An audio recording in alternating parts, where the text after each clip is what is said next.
Welcome to the cockpit. My name's Ryan. I'll be your pilot tonight. Guys, we're going to start call-ins at 8:30. Sorry about that. Let me know if the audio is still or is working well down there. Dark Demonic, welcome to the chat. David Lind, welcome to the chat. Sorry about that. Technical difficulties. Hopefully everything is ironed out now and you guys can actually hear everything that I am saying. And I can actually hear chat. Ninja Dude, what's good? I'll be your pilot tonight. Yeah! We'll make a call as soon as the lines open. V-Man, welcome to the chat. Guys, could it have been a better wildcard weekend without the Jets being in the wildcard? Or without being in the playoffs at all? The correct answer, no. Absolutely not.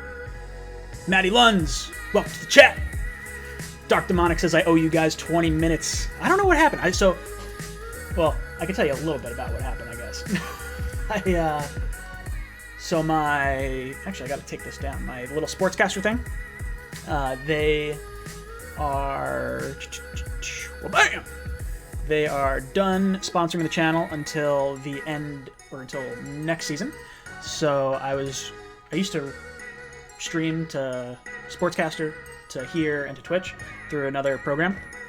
And, kind of threw me off a little bit because I had to change some settings and do stuff. So I promise won't happen like this in the future. Justin, what's up, dude? T-Jazz, let's go. All right, guys. I sent out an Instagram post. If you guys don't follow me on Instagram, just to see what kind of topics we want to talk about tonight. We got Ty Michaels, free agency and what to expect in the NFL draft. We will absolutely get into that. Darnold's future and Jamal's future, says Liam. We can certainly talk about that. Triss won Jazz, free agency targets, of course. That's going to be a big one. Nick, will Jamal become the highest paid safety? You're damn right he will. I don't know if we'll pay him, but he definitely will. Realistic cuts and realistic free agent targets. Eagle Eye. Free agents, we should 100% keep. MSP is Jets. Guys, thank you for tuning in. I appreciate you, as always. I like having you guys here. It's always fun. What do we got? JETS Ball. Anthony, welcome to the chat. Dark Demonic. Wild card was fun, except for the Eagles and Seahawks game. But most games were close, if not all of them were. I agree. The Seahawks-Eagles game is the one I watched the least of. To be honest, it was kind of boring. But I did watch it. Extend Jamal with a record deal and trade up for CeeDee Lamb to the 5th pick. JETS Ball. I don't want the Jets trading up. I really don't. I don't think we have enough assets as is. I think we need a lot more help across the board. I really like CeeDee Lamb. I would take CeeDee Lamb if he fell to 11. I have a feeling that the offensive tackles may be gone by the time we pick at 11. It sort of depends what happens with these quarterbacks. Now that 2 is declared, the chances of 3 quarterbacks going before our pick are pretty high, which means there's going to be one of the top 8 players there. You got to figure Judy will probably be gone. Thomas will be gone. Okudah will be gone. So that's 3. So we're looking at 5 other players that could potentially be there.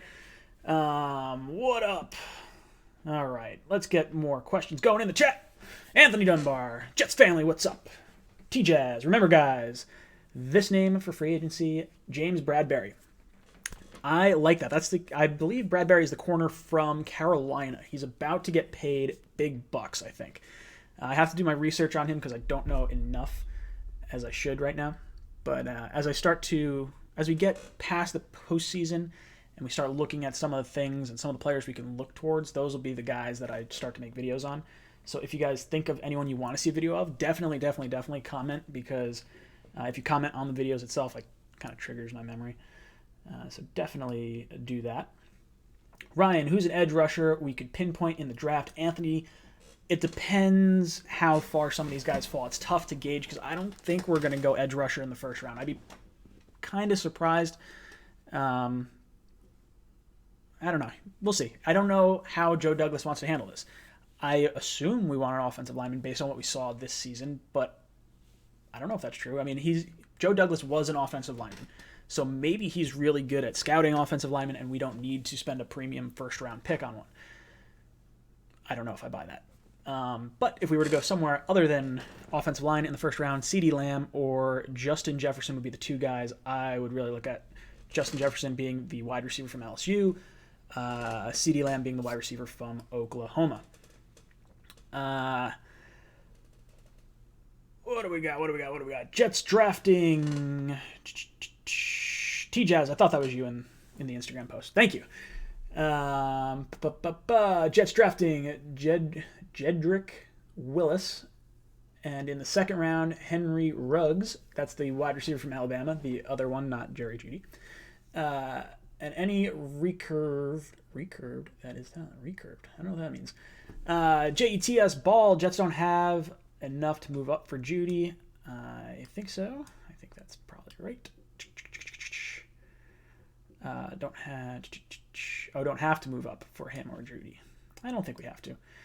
Anthony Dunbar. Henry says a receiver. Joseph G. Oh, what's up? Nice to have you in the chat. Brown Ruggs will not fall out of the top 20. Jedrick going to the Browns. Ruggs will not fall out. I don't know what happens with Ruggs. It'll be interesting. There's a lot of good receivers in this draft.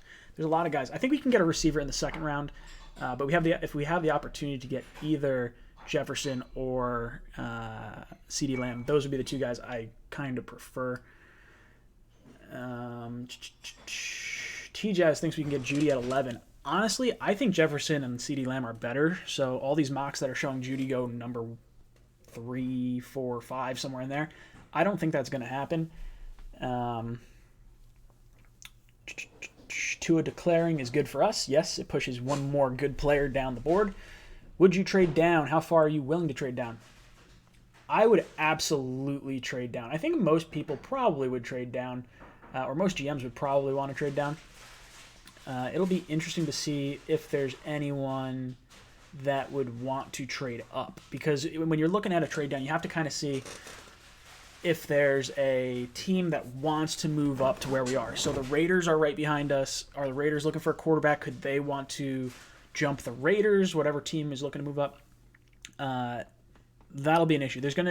It's really just the blue chip players that tend to fall that cause the trade ups, or if someone just falls in love with someone, who knows? I don't know.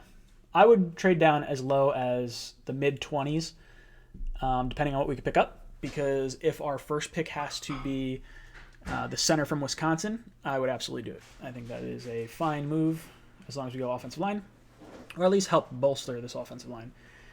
Matty Lunds, I want the entire offseason to be about building the offense around Sam. Screw the defense for now. We need to make sure we have a quarterback.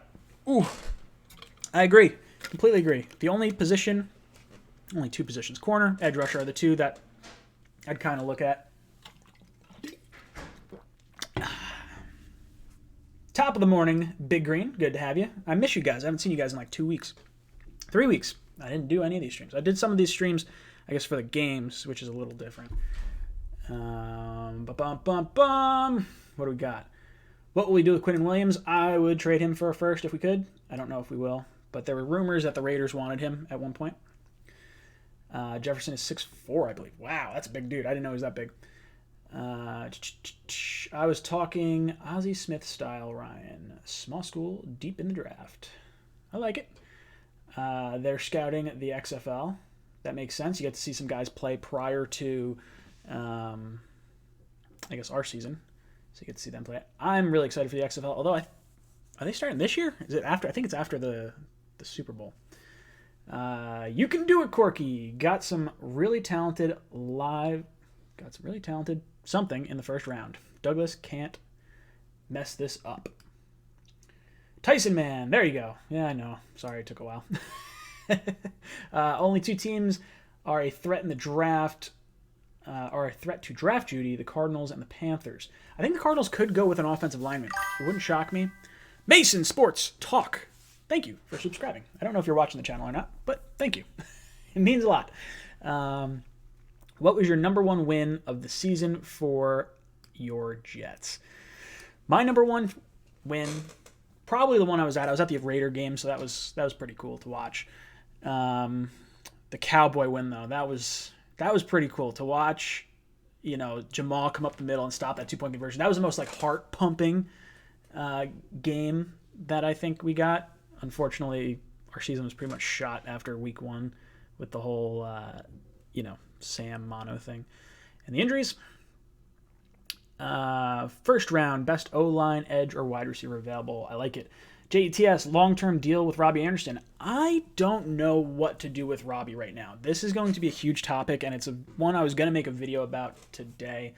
I kind of like, guys, let me know. Do you guys like when I make videos that are not Jet videos, like some of the other topics around the NFL? I kind of like doing it, but they don't seem to get much traffic, so I don't know if it's actually worth doing. So we'll see. Robbie Anderson's one that I'd like to talk about. I wanted to talk about like Cam Newton, where he could possibly go, where Tom Brady could go. Is the Patriot dynasty over? I think he's gone. I think he's going to the Chargers. Spoiler alert. Let's see. We could move down or go Biadaz. If we trade Jamal, we could get Josh Jones in a second, maybe Rigor. I don't know. It depends what we get for Jamal if we trade Jamal. Dark Demonic says starts after the Super Bowl. Sam says starts after Super Bowl. Cool. XFL. Joe Douglas said that he wanted to get players that are confident. Dogs basically describing Jamal, but he was selling Jamal. He wasn't necessarily selling Jamal. He was listening to offers for Jamal. And I think there's... it's a gray area. I think it could go either way. If you look at the highest paid safeties in the league, I don't know if any of these teams remaining really have... What do we got? I guess you got the Ravens have a good safety. What else we got left in there? The Titans. I don't know. I don't know if you could win with the kind of money that you're going to have to devote to Jamal Adams, but at the same time, if you extend him now, by the time you need to pay Sam, that contract shouldn't look as bad. I'm sort of down the middle. I would like to keep Jamal. I have a hard time saying sign Robbie long term and trade Jamal, just because I'm not thrilled with Robbie's personality all the time. I love Jamal's personality, so I would, it's sort of a weird catch-22, but I want to help the offense, and I don't want to pay Jamal quite as much as I think he's going to need to get paid. He deserves to be the highest paid safety, I think, even though, is his impact felt as strongly as maybe an offensive lineman or some of these other players that could help Sam in the offense and help us turn a few more games into wins. But I like Jamal. I think we should hold on to him. We'll see. Who knows? I got to do some more research. Jets must re-sign Robbie Anderson, even if it's a little more expensive. Then we want to add CeeDee Lamb, which would give the team the best wide receiver core since the early 2000s under Rex. Aspiring filmmaker Holly said that. I agree to an extent. I would like to sign Robbie if he's trying to get $15 million. I don't know if I want to give him that much. I was thinking somewhere in the 12 range. If we can get him for 15. One other option, if you didn't want to pay Robbie 15, maybe you transition tag him. That gives you the right of first refusal. So he would get paid just under $16 million. It would be the average of the top 10 players at his position. And I guess that could in theory change if guys sign higher contracts and maybe that number fluctuates a little bit. But regardless, he would get $16 million. 1-year deal. You get to see him one more time with maybe a better offensive line, better play calling, Sam being a little bit more invested in the offense. And then if a team wanted to sign Robbie away, they could. He could sign that offer sheet, and the Jets would be able to match that offer. So they used to have this. I'm trying to think when the last time this would have been used. I think Steve Hutchinson from the Seahawks to the Vikings, or Vikings to Seahawks, however that wound up going. That was one of them. So we'll see. That would be very interesting. What did our offense rank? Fucking last. Defense, 10th or 11th. Small deep threat guy. All right, let me get back to where the beginning of this chat is. I'm going all the way down. Sorry, skipping a bunch of questions because I'm missing a bunch of this stuff. 3 of the 4 defensive backs, safeties on the first team All-Pro. What are we saying? We're from the AFC East. Sucks for Sam. Yeah, you got Gilmore, Trey up in Buffalo. Who do they got down in Miami? Is there someone in Miami? Or are they talking about Jamal? They're talking about Jamal, I guess, right? Trade down, get some second rounders and draft Tyler Biadaz. I'd like that. Robbie, 4 years, $28 million in your dreams, Justin. Not happening. 4 years, $28 million. You're saying he's getting $7 million a year. look at what some of the guys are getting this year. I don't think that's going to happen. I think he's going to get way more than that. I think he might get double that. I think someone will pay him $13 to $15 million. I think he'll get his asking price. Robbie won't get 15. He'll get 11. I think that is where I would feel comfortable getting Robbie at. $11, $12 million. Have no problem paying him. We'll see. I would like to let him test the market. So I almost don't mind paying him the transition tag this year to get him as much, like that much money. Just to be like, hey, look, we want you to test the market, but look, we're committed for you for at least a year. Find a deal, and then we'll go from there. We'll sign you. So I would be very happy with that. No wide receiver in free agency this year. If you didn't sign him, should have traded him. I agree. You should have traded Robbie. Actually, you know what? I don't know. Because you wanted to see what he would look like with Sam. So I think that's probably a good idea. Stephen Porter, welcome. Based on what Joe Douglas has been saying publicly, it sounds like Le'Veon Bell and Jamal are back next year. I just read that. I am actually pretty impressed with that. I definitely want to see Bell back. I don't think we'll get enough value back for him to offset not having him. And why would you want to lose weapons for Sam? I think that's kind of silly. And Jamal, look, I can definitely see Jamal coming back. I know it's 8:30, guys. We'll get into the calls. I'm going to start calls at probably 8:40. So we'll take a little bit of time off right there. Robbie needs to be paid more. Robbie needs to be paid by us more than other teams. I agree. I think other teams, if we let him test the market, won't give him the contract that I think we might be pigeonholed into giving him. So I'm actually kind of leaning towards a transition tag at this point. I don't know.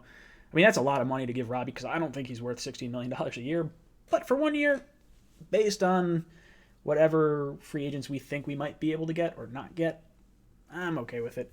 The one thing you do have to look at is if you let him walk and he signs, there could be some roundabout way for the Jets to get a compensation pick. So if he signs a big deal, we could get a third-round compensation pick next draft. So that would be the 2021 draft. So we'll see. Maybe that is something we could do. Dark Demonic says 4 years, $40 million. Add bonuses, and we'll welcome him back. I would agree with that. I think that would be great. Arson, I almost said that wrong. It would have to be a jaw-dropping deal for me to trade Jamal Adams. I agree. I think you start with 2 firsts. I think that's the move that you have to try and say. You have to say, look, Jamal is worth 2 first-round picks for this team, but chances are you probably won't get that. If you are offered a 1, a 3 this year and a 2 next year, is that enough to move Jamal? I don't know. I'm not sure. I kind of lean towards yes in that respect, but hopefully someone doesn't offer quite that much, and then I don't feel as bad. But Jamal Adams is going to get paid a ton of money. I would tell Robbie Anderson to sign with any team, but they would have to give us a third rounder. That's not how that works. He's a free agent. He's allowed to sign wherever he wants. Joe Douglas is not going to badmouth players to bring down their trade value. Joe S., I agree. So the whole Jamal and Le'Veon safe for the time being thing is definitely potentially for boosting their trade value. I agree. V-Man says phone time. 11 million's fine. Bow. Very true, Dark. What are you guys talking about? This Jets, we're talking about Austin Jackson. Man, a whole bunch of stuff. What do you guys want to talk about tonight? It feels like we're talking draft. That's what it feels like. All right. I hear you. Let's break open the phone lines. Let's see what we got going on. Bum. Google Voice. Love it. All right. All right. Phone lines are open, boys. So if you want to call in, by all means, call in. Jamal gets traded. People will cancel season tickets. I promise you that. Look, I agree. I'll be pissed. I just bought his jersey. I would be so mad if we lost him. But I understand the rationale behind it. Look, I get it. I'm not crazy here. Call from Steve. Steve, what's up, dude? Welcome to the cockpit. Ryan, another week in the books, huh? Oh yeah, good to be back. What's on your mind? What did you think of Wild Card Weekend? I had a great time, honestly, watching all four. I'm happy that they were all, conservatively, mostly like one possession games. There were no games that were done by halftime. Like they're all pretty entertaining for the most part. And I talk about this all the time with my friends. Everyone picks the Saints in the Super Bowl, and I say every year, I do not pick the Saints in the Super Bowl until they make it because they just don't have any good luck on their side in the past few years. Hey, I hear you. I'm a big Saints fan. Like as far as like an NFC team goes, that would be my team of choice, I think. And Yeah. it's tough to see. I think I probably picked them because Demario Davis is there, Jonathan Vilma went there. I loved Reggie Bush, when he was drafted there. I'm not a tall guy, so I like Drew Brees. Yeah. So like all these different things. But yeah, look, do you think that last play was a pass interference? I mean, I see it both ways, but at the same time, I don't know. I think if you made the call that late, like reversed it that late, you have an issue also. I think it's both ways bad. Yeah, I think so. I think when you look at the amount of plays that were actually overturned as far as pass interference plays go throughout the regular season, I want to say there were like 74, 72. I did a stat in my last video that I just posted, but only like 21 got overturned throughout the season. So it's tough to be like, hey, we're going to call this differently than we did in season. So I think that's probably, I mean, it just happened to the team that it happened to last year, which is why we got this rule. So that's the most frustrating part. Yeah, which is weird because Gase has a couple of those overturns. Yeah, no, Gase he's actually been all right with that. I haven't been too bummed. I don't know. I'm looking at some of the tweets that I've seen go around as far as Adam Gase and the offensive line, and there was a stat that I pumped into. Actually, I don't know if I put it in one of my videos. I think I just shared it. The Jets' offensive line is historically bad. If you guys don't know this, in the 100-year history of the NFL, there have been three teams that have had 50 sacks and less than 3.5 yards per carry. The Jets are one of those teams. So just realize. And we're in an age now that is offensive-based football. I know. So the fact that there is 3.5 yards per carry just shows how terrible this is. How can you leave Sam behind that line? That you can't do it. And I think that's going to be the main focal point of this entire offseason. Yeah, and we did some patch moves last offseason, like with Khalil and Osemele, all that stuff. But Yeah. The line was even worse with both of them in it. Yeah, I think the biggest reason we saw it perform so poorly was the whole issue of injuries. So the offensive line, you need a lot of chemistry to make these things kind of click, and guys can feed off each other and learn how each other blocks. But we had 11 different starting offensive linemen, 9 different combinations, and like I want to say it was, or no, was it 9 different? No, it was 11 players, 9 combinations, and Sam only played in 13 games. So like that's horrible. You can't have a good offensive line with that. So I feel for the guys. Like I want to see Alex Lewis come back. I'd like to see us re-sign Beachum. I don't know. Yeah, I would put him on the right side, honestly, though, if he did that. I think so. I would like us to target a left tackle at the top of the first round of the draft. And, Yep. actually, one of my buddies, Green Bean, over at the Jet Nation forums, I was talking with him, and actually, if you don't follow any of their channels, Jet Nation, the forums has a YouTube channel. They're pretty good. But anyway, he does those videos, and he goes, "Oh, I want to get Jake Conklin and Thuney from the Patriots to have right guard, right tackle, and then you bring back Alex Lewis, you bring back Beachum, and you have Jonathan Harrison. So that's your offensive line to start before you go into the draft, and then you head into the draft and you go, however the board falls to you. If you want to take CeeDee Lamb at 11, you have that opportunity now. If there's not a good offensive tackle there, like you don't want to be stuck taking like.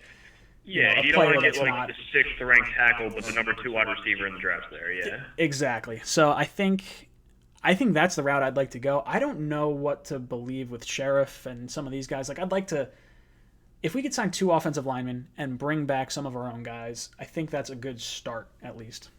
Right. Yeah. So did you see the headline that Jerry Jones invited Mike McCarthy to sleep over his house and then he got the job? I was like, what did I just read? I didn't know that. I saw that I saw he was spending the night. I don't know. I guess I didn't really think about where that was going to be.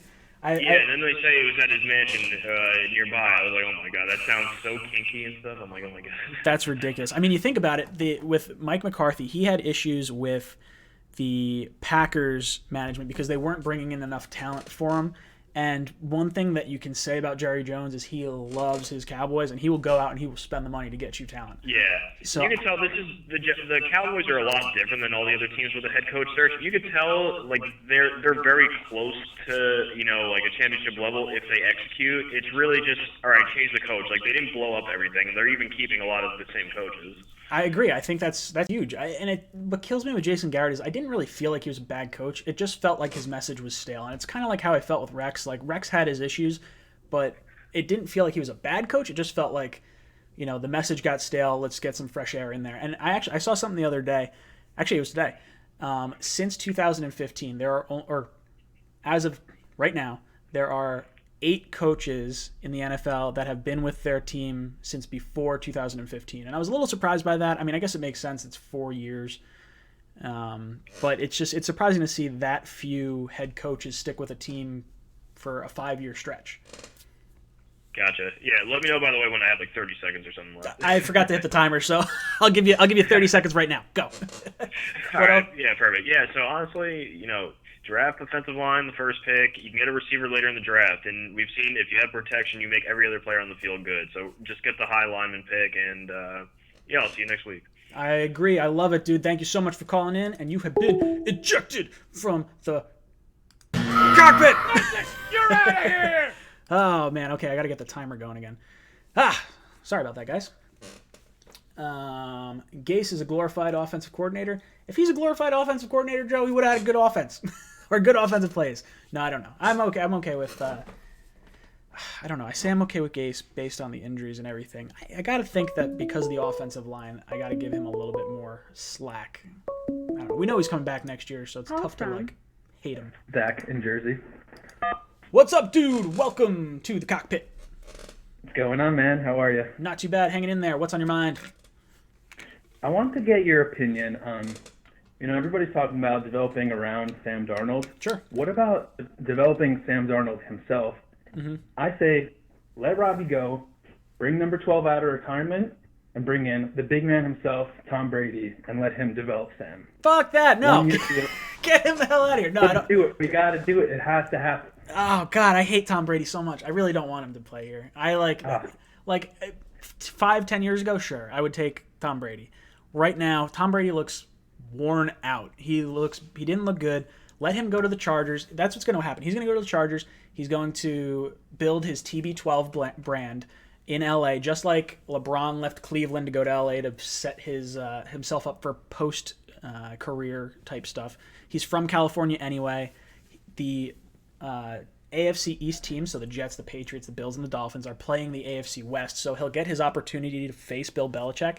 I think that's really where he's going to wind up going. That would be my my take on that. I don't want to see him bring in, but I'm okay with the idea of Robbie moving on, but I don't know who I bring in. There's Robinson, the speedy wide receiver from the Chiefs. He's up on his deal. I think we could get him for fractions on the dollar.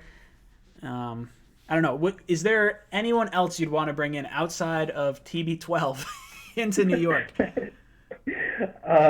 That was obviously a joke. I don't want that to happen. Oh, God. I was like, you're going to give me an aneurysm.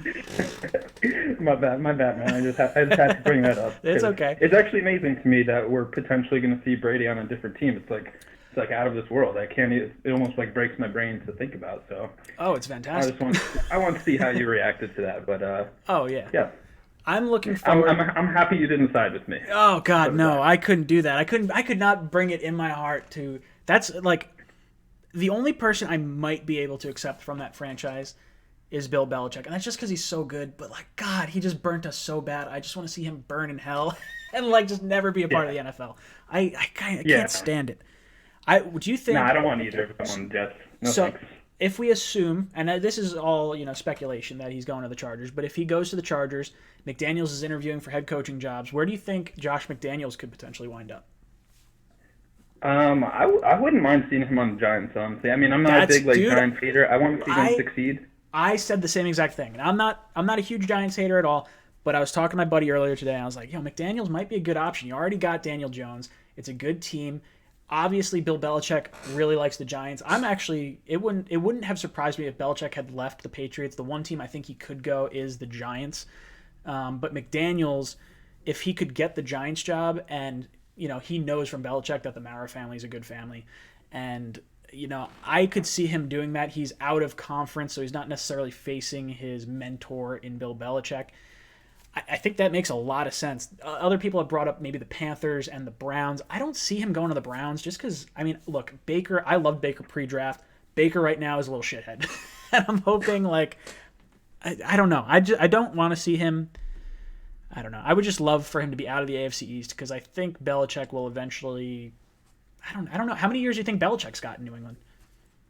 His coaches can go a really long time, man. I wouldn't be surprised to see him keep going, maybe even pick up a new quarterback. And, I think both of them want to establish themselves as, an independent Hall of Famer instead of being, a tandem. I think, both of them would love to go to another or, be separated from one another and, and still be I'm still in the Super Bowl. I'm still doing really well. So, I think the most likely scenario is Brady goes to a different team and Belichick stays in New England. And I would guess in that scenario, I think that Brady would do better alone than Belichick would, because bringing in a new unknown quarterback, who the hell knows what's going to happen? But I think you put Tom Brady on basically any team in the NFL and they become a playoff contender instantly. So we got some people in the chat saying that Josh McDaniels grew up 45 minutes from Cleveland. So that's something I didn't realize. That could be another connection with the Belichick regime. Obviously, Belichick coached the Browns for 4 or 5 years in the early 90s. So maybe there's some, little bit of love there. I don't know. It'll be very interesting to see. I would expect Brady to be gone, Belichick to stay in New England, and I don't know what quarterback could he bring in. If you're thinking is he bringing in a free agent quarterback, or is he going with a rookie? Do they like Stidham enough? There's some interesting players hitting the free agent market. There's the possibility Cam Newton's going to be a free agent. Drew Brees, I think, goes back to the Saints. I think Rivers probably retires. I think Flacco is still under contract for the Broncos, but I think they have an out there. Ryan Tannehill is still an option. Maybe Ryan Tannehill goes to the Patriots. Maybe he's back in the AFC East. Cam Newton would be interesting. That'd be scary, actually. It would be very weird to see him in New England based on what we've seen out of Brady. It's just polar opposite type quarterbacks. I would be okay with Cam because I don't think Cam's anything too great. But Cam with Belichick, that's scary for me. Yeah, I agree. I would be terrified of that, to be honest. What do you think as far as the sorry, losing my train of thought. What did you think as far as the penalty or lack thereof against the Saints? Did you think that should have been a pass interference there? So when they played it in slow motion, there's no doubt in my mind that he places his hand on the cornerback's chest and extends his arm out. That was pretty clear to me. It's so clear that the cornerback stopped moving because of the hand. I was what, are you kidding me? What's going on? Yeah, and I'm with you. I'm a big Saints fan too. They're my NFC team. Yeah. And so maybe I'm a little biased there, but what Sure. I saw, they played it in slow motion. I don't understand how that's not pushing off. The cornerback was trying to stay with him, trying to stop him from catching the ball, and the tight end just literally pushes him away to the point where he can't get to the ball anymore. So how that's not PI? I don't know, but I stopped trying to understand the rules of the NFL a long time ago, man. I really just don't get it. I agree. I love it so much. Thank you so much for calling in. You have been ejected from the cockpit. Very cool. Very, very cool. Guys, we have some comments in the chat. You guys are saying, what about Marcus Mariota? That would be a really interesting young quarterback to go there. Maybe he could fix him. I would be very interested to watch that. Stephen Porter says Brady to the Chargers. He sold his house. Alex Guerrero sold his house. He removed himself off the charity board. LA is the perfect spot for him to propel his TB12 brand, and Giselle would approve. I agree. And we could get him. He literally could not go any further. I'm pretty sure, New England and LA are probably as far apart as you could possibly be. Call from Bernard from North Carolina. Bernard, what's up, brother? Welcome to the cockpit. I will get to your call in just a second. RJ MacPot 720 just donated $5, so I want to get to his question. The offensive line for Miami in 2016 had the same ranking as our current Jets offensive line. How is that team 10-6 and we're 7-9? That's very interesting. I did not realize that the Miami Dolphins had such a bad offensive line and they were able to get to 10-6. So maybe Adam Gase really is the messiah of offensive guru quarterback stuff. You got to remember, Ryan Tannehill was never really healthy in his time in Miami outside of that season. So you never know. Bernard, what's up? Welcome to the cockpit. Hey, how you doing, buddy? Long time no talk. I know, dude. I missed you. I'm so glad. Because my schedule at the airport. A lot of times when your show is broadcasting live, something will always happen because I'll be so tired. I usually be asleep, and by the time I wake up, your broadcast is up at I haven't gotten to broadcast the last 2 weeks. We've had a lot of holiday stuff going on with New Year's and Christmas, and I was like, I want to get on. And I was like, I just live streamed like 2 of the games, so I was a little tired. I was like, we'll get back to the call-in show now. I know the feeling. So what was your thoughts on Wild Card Weekend, brother? I got a chance to take a look at the Texans. They're very interesting. That's Deshaun Watson. I can't help but think about the New York Post article that had him going to us. I think some of the writers were jockeying for him, and I don't know. I'd like to say I don't like Donald, but Deshaun Watson is very impressive. Well, the whole thing the with pocket could literally be collapsing on the man. He'll spin out of there, and all of a sudden he'll come out of there. He's amazing. That play. I didn't realize he was that good. That play he had at the end of the Bills-Texans game was absolutely incredible. He does that on a week-in and week-out basis. Now, I'll be honest, I was not on board with the Deshaun Watson or Patrick Mahomes pick back then. But give me a second to redeem myself. I was under the impression that the coaching staff and the GM very much approved of Christian Hackenberg and felt like he was the future. That's why they didn't go quarterback. Now, if Maccagnan and Bowles both knew Hackenberg was a bad pick and they didn't want to admit that it was a bad pick and they took Jamal Adams instead of those 2 quarterbacks, that is a big no-no. Don't approve of that, because then we could have had like Quentin Nelson instead of Sam Darnold. And then you look at obviously we may not have had that, because if we take Watson or Mahomes, we may not have been in that position. So that's right. We at least would have had another 2. Set up other events with us, so we wound up making decisions that we would not have had to have made, and we would have been better off long term. I agree. Nelson, the guard, he's a monster. He's extremely awesome. Powerful, old school type offensive lineman. This line would be built if we had him already. Yeah. What do you think of the pass interference call? Do you think the pass interference call on, or lack thereof, on the Saints was a pass interference or no? Probably pass interference. Now I want to get your take on the whole Patriots dynasty. Do you think what are your opinions on where people go and all that good stuff? I think the dynasty is officially over. You can see Tom Brady is in decline. Oh yeah. I think the only thing for him to do at this stage, he's had such an illustrious career, about as good as any quarterback in history, besides maybe a Joe Montana. I think the only thing left for him is to retire. I mean, he's got the looks, and he's got the personality. He probably can go to Hollywood and still appear in movies and do different stuff. He don't have to. He can really not play football. He won't have to do anything. Plenty of money. He's got his TB12 clinic. He's got his zillions and zillions of dollars from Giselle. He's got nothing to worry about. That's right. I think he does. I think he cares about his ego, and I think him going to the Chargers to face Bill Belichick at least once in the regular season, and then to go into the playoffs and hopefully, potentially try to win a Super Bowl. That would be very interesting for me. Can I go into a little draft stuff? And sure, absolutely. Robbie free agency before I have to go? Yeah, absolutely. My input on the Robbie Anderson thing, I think we have to bring him back. I like Robbie. Either transitional tag him, or do something with him. We can't outright sign him. We need to try to transitional tag him or something. Oh, yeah. I don't think we need to let him leave. I really don't want to rebuild this receiving core. We don't have enough picks. If we had that extra 1 or an extra 2, I might have, been more willing to, make my offer, put it on the table, and take it or leave it. But we're not in that position. We need to bring him back under a reasonable deal. Maybe $13 million is my threshold. 16 would be kind of high. 13, I'm thinking 13. I think would bring him back. 13's And probably then the I would highest. take a look at C.D. Lamb. If he falls to us, I don't care. Offensive line or no offensive line, we got to take him. I really C.D. like Lamb is C.D. Lamb. stud. I think he's I so saw him good. on YouTube. He is very impressive. Do me a favor. Have you And I looked think up we get a Justin hold of that Jefferson? kid. Have you looked up Justin Jefferson from LSU yet?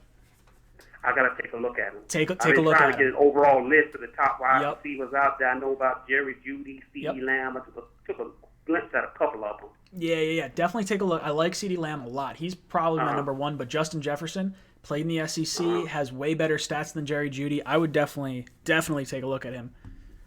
Okay, I definitely will be after I hang up from you. And also,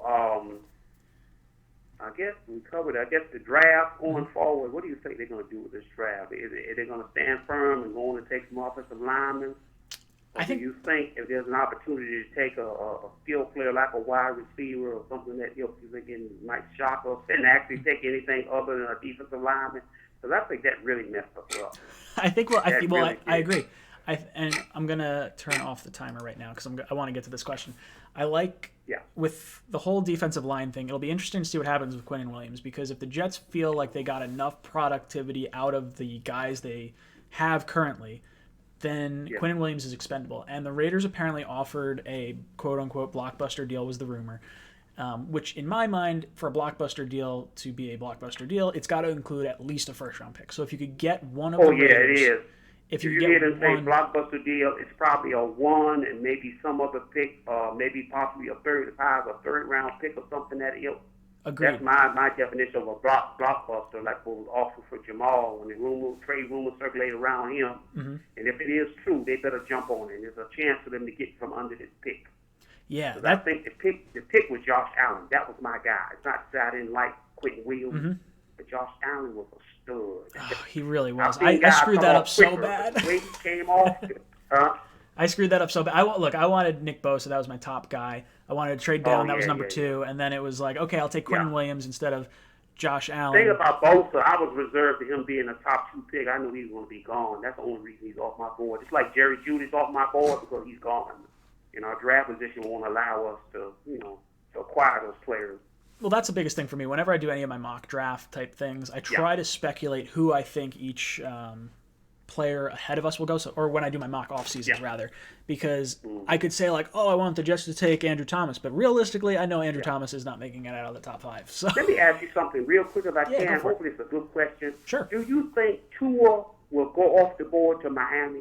So that's why I've been inkling that in the back of my mind, but I don't know about the injury reports on him, what his current status is. So I saw a tweet today. He is cleared as far as his progress goes. He's going to have another test in 12 weeks and 16 weeks, so he's not cleared to play. He'll probably miss all of next year, would be my guess. The Dolphins have Ryan Fitzpatrick, so they could use him for next year.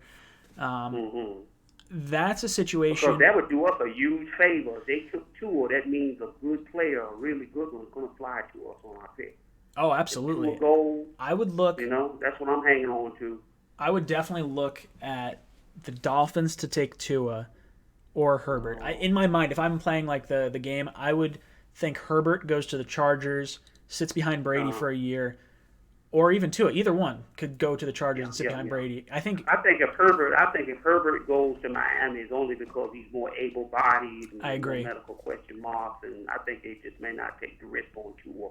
Tua might slide. And I think once he slides, he may slide all the way past us and go down the board a little bit. Yeah, it felt somebody grabs him. It definitely felt like the Dolphins were tanking for Tua. Like the beginning of the year, it definitely felt like that was the guy they kind of wanted. But I don't know. I mean, I don't have any inside knowledge on that. But I would. That's right. We can only speculate and kind of read between the lines, Oh yeah. Bernard, thank you so much for calling in. I will talk to you next week, brother. You. Boom, go Jets. Good stuff, guys. I remember you telling me you did not like Josh Allen Jets talk. You admit your mistake. I admit my mistake. I did not that I didn't like Josh Allen. I just thought Josh Allen ran at the quarterback without being touched by defenders, and that's what kind of got me a little bit. Oddly enough, Quinnen Williams' 2 sacks are when he was unblocked. So, God, I can't win this damn game. Maybe I'm not as smart as I thought I was. Call from AJ. AJ, what's up, brother? Welcome to the cockpit.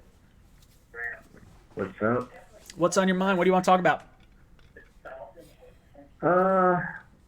Just trying to figure out what's going on with this Robbie Anderson crap and what wide receivers the Jets really should go after. Sure. Do you want to keep Robbie Anderson, or you think we should let him walk? He should have gotten traded a while ago, but if they decide to pay him, he's not worth $60 million. I agree with doing that, but Now, what do you I think? don't know. What do you think we could have gotten for Robbie? Because we put the second round tender on him this past offseason, and it was only like I think $3 million or something like that. It wasn't a lot of money, but no team was willing to give up a second round pick to get him. So Robbie for a third round pick, or have Robbie for the season to help Sam grow. And I think we made the right decision there. That would be kind of my thought about that. Well, I think Robbie is one of those receivers that I have a hard time trusting on that roster. I'm a big Anunua fan, and unfortunately had that serious neck injury, and I think he's gone. But Robbie just doesn't seem physical enough, or when the ball's in his ear, usually 50-50 or something like that, he loses those 9 times out of 10. And I don't have a lot of faith in him. He's bulked up, but, there's not a lot of faith when he going down that field, and then Ryan Griffin just took off. So if Griffin can do that, why can't Robbie do that? So Look, Robbie's expendable in my book. I think Robbie could definitely be expendable. I think Robbie's value is in the deep ball that we weren't able to really get because we don't have the offensive line. Like, I think if we build an offensive line, Robbie's value goes up for us. That being said, I don't know if paying Robbie $13 to $15 million is really where we want to go with this. I would be okay with a 1-year transition tag. That would pay him about $16 million. It's way too much for him, in my opinion, but at least he could go test the market, and we could be like, hey, look, Robbie, we like you. We want to hold on to you. You're like, this is our offer to you. Maybe it's 4 years at $12 million a year or something like that. And he's like, hey, no, I don't want to take that. Okay, look, we're going to transition tag you. Go find your own deal. If you like it and it works for us, we'll sign it. If not, no hard feelings. If you want to sign the transition tag and stay here, good, we'll add you for another year. Anunua is a very interesting case, and I really like Anunua. I agree he's probably done. The issue with that is his contract for next season is fully guaranteed for injury. So if he does not pass a physical by the 3rd day of the new league year, the Jets are going to have to pay his full contract, or his full year for next year. Yeah, it's funny because that press conference the other day with Douglas, there was a lot of cryptic messages read in between, and I felt like, all right, well, he's definitely gone. And Robbie, you mean? Got me thinking about, I think so. I don't think they're gonna resign. I think he's gone. That's kind of my gut feeling. Have you watched exactly. Robinson at all? He's like the 4th wide receiver on the Chiefs right now, but he is a burner. He's kind of like Robbie, where he could just kind of take the top off of the defense. He's someone I'd look at because I think this year he got paid $500,000, so you might be able to get him for like $5 million or so, and that's an extra $10 million to put towards another player instead of signing Robbie. I can't remember the receiver's name. You mentioned him earlier from the Chiefs. He's a good pickup also.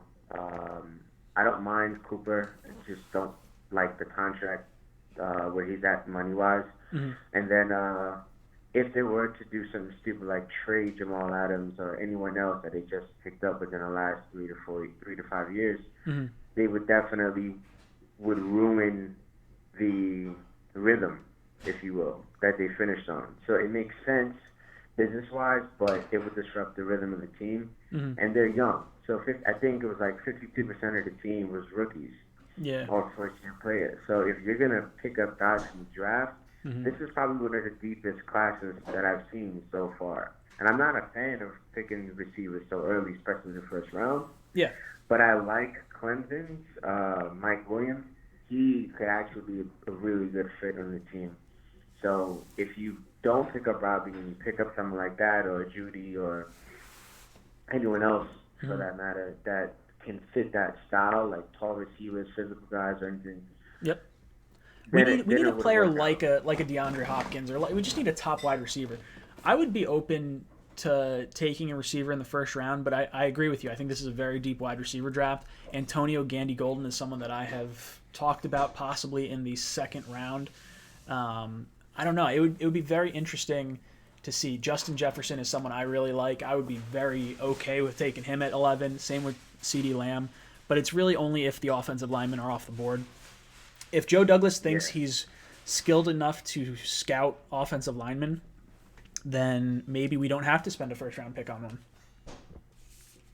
Well, if they do it correctly, you pick offensive lineman first round, maybe make some trades, Trade get Jamal? a couple of second rounders.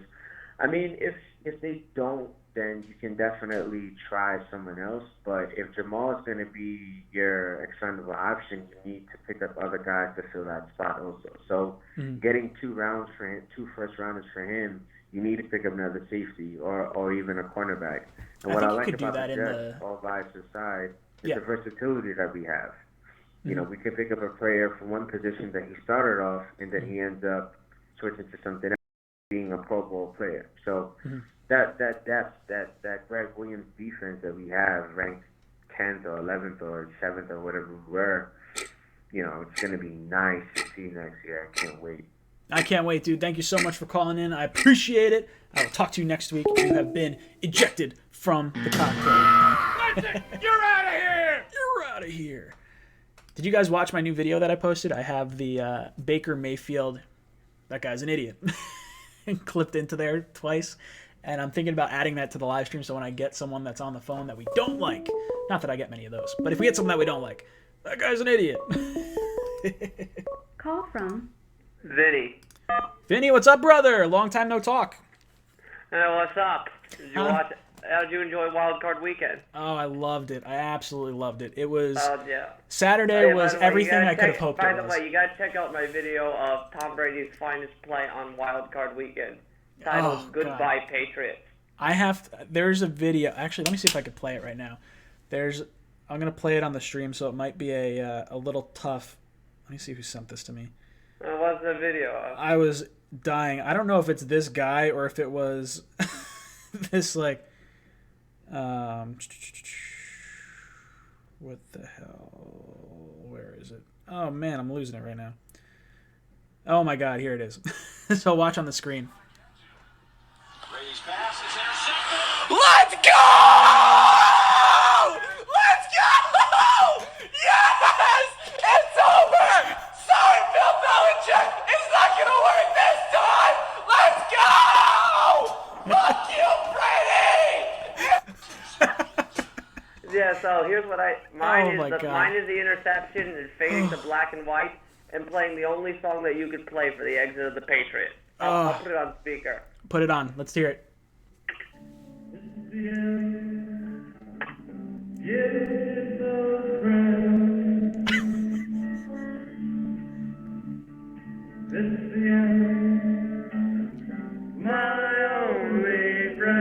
Oh, God. I love that nothing warms my heart more than watching Brady in his last pass in New England getting a pick six. Oh yeah, here's the reason why I think it's over. Number one, like, and I'm not saying the Patriots won't have success. They might, have a few 10-6, 9-7, 11-5 seasons. I don't think, but it will never be on the level it was before. No, I mean, I don't think we'll ever see this. This is something. No. Here's the reason. Number one, the conference is better. Yep. Remember, 10 years ago, the only quarterback that could ever challenge the Patriots was Peyton Manning. Yep. Now you have Lamar Jackson, Deshaun Watson, Patrick Mahomes, and then you have the second-tier guys, the Baker Mayfield, the Josh Allen, the Sam Darnold. I mean, there's so many more better quarterbacks in the conference. The coaches are getting better. And you look at the fact the Patriots right now, I think, are the oldest team in football. They got 20 players hitting free agency, and they have only $42 million in cap. And since you're the cap expert, how much money they got to put aside for draft? For the draft, I want to say, well, since they're towards the end, they'll be, early 20s. That's weird to say even. The Patriots are picking in the early 20s. Like, every year they're in, 29, 30, 31, 32. They're like 30 to 32. So, realistically, I know when the Jets are picking that high, we usually have to save around $10 to $12 million in cap space. I think maybe the Patriots may not have to do that quite as much. It might be closer to the, $9 million, maybe $10 million is usually a pretty safe estimate. Yeah, so that's about, $32 million? So they're not going to be able to pay everybody. And their defense was overrated. I've been saying it since, Yeah, you said it all year. Ravens game. You said it all year. And look, their defense their secondary was good. Their secondary was legit. Stephen Gilmore is real good. And besides that, everyone else I don't like. Everyone's old and they're just old and slow. They look like an old, slow team. They're coming to age, poor drafting. It's just like how all dynasties end. They don't go out on a high note. They go out on a whimper.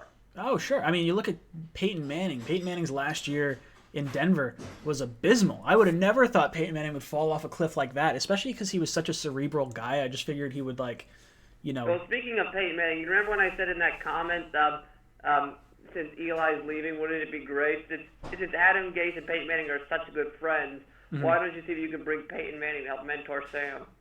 I would love that. I would be 110% on board. You want to know who did that? Do you want to know what former Hall of Fame coach did that?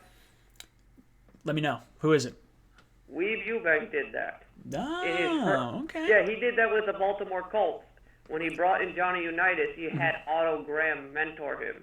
See, and that's that huge. worked out pretty good for him. Yeah, I mean, two NFL championships and a Super Bowl. That'll do it. Look, if I'm all for having someone mentor Sam. I love Josh McCown here. I thought that helped Sam a lot last season. Yeah. This year, I didn't think, have I it. think Peyton hasn't wanted to get involved in New York because Eli doesn't want to offend him. I think but so. Now with Eli on the way out, maybe that's an opportunity. I think, yeah. And also just looking at the draft, and I was actually just looking up some mock drafts. Sure, fire away.